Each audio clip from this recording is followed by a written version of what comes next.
Jangan! Sudah cukup! Ya, kami sudah terlalu menderita, Pak! Kami sakit! Allah! Bapak lihat saya tidak tahu! Bapak lihat saya! Jangan! Saya sakit, Bapak!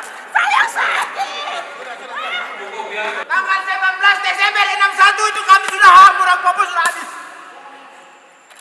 Bapak bisa hampir jelas gitu. Boleh. Kita mau bejar lagi. Boleh.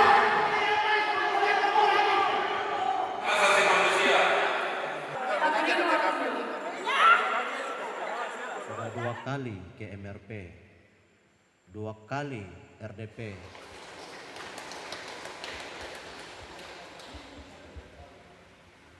Sebagai penutup, saya tidak mau bicara banyak, nanti saya terus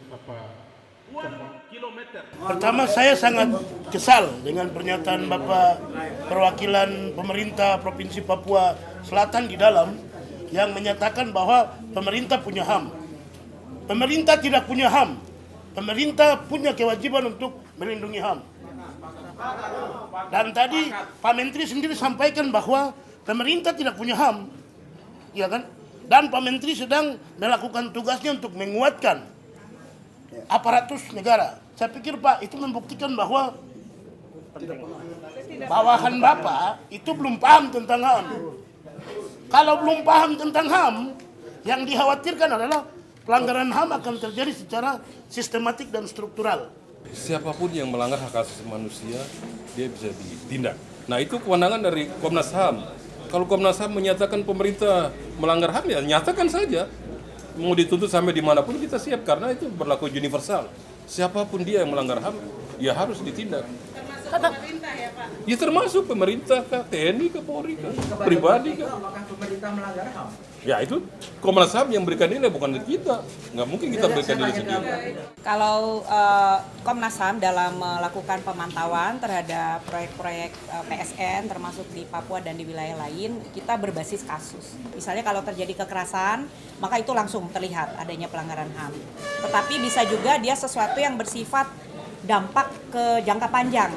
Nah, hal-hal seperti itu tidak bisa dengan mudah dibuktikan secara hukum gitu. Tetapi maka Komnas HAM harus membuat rekomendasi-rekomendasi yang bersifat rekomendasi kebijakan. Dari perwakilan dari Komnas HAM Republik Indonesia dan juga ada Bang kita yang akan kita dengarkan bersama. Bukan proyek yang merusak kehidupan masyarakat Papua.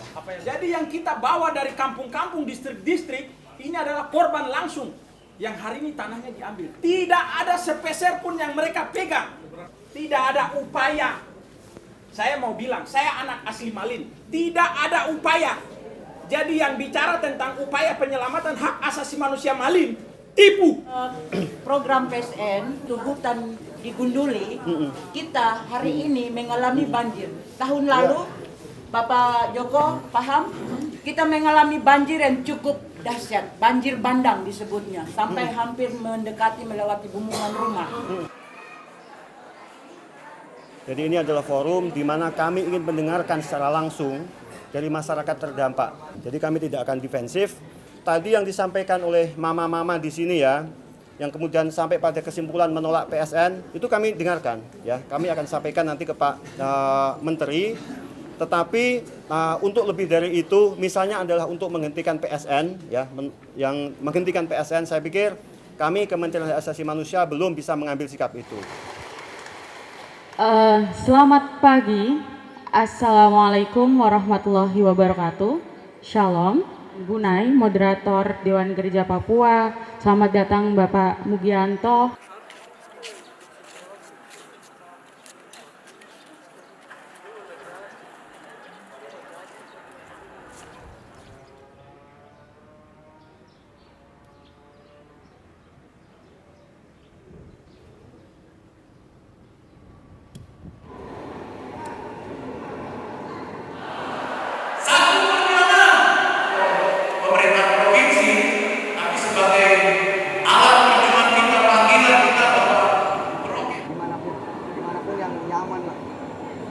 Kami sampai pada kesimpulan bahwa menghadapi proyek strategis nasional ini tidak bisa dilakukan dengan secara sendiri-sendiri, tetapi harus dilakukan dengan solidaritas yang luas, baik oleh aktivisnya, gerakan sosial, maupun masyarakat adat ataupun juga masyarakat rakyat yang terdampak dari proyek strategis nasional. Ya, jadi harapan dari pertemuan ini bagaimana kita ada persatuan yang meluas. Permasalahan PSN tidak hanya diurus kasus per kasus, tapi secara kolektif oleh masyarakat yang terdampak PSN maupun organisasi masyarakat sipil yang terlibat dalam pekerjaan advokasi ini.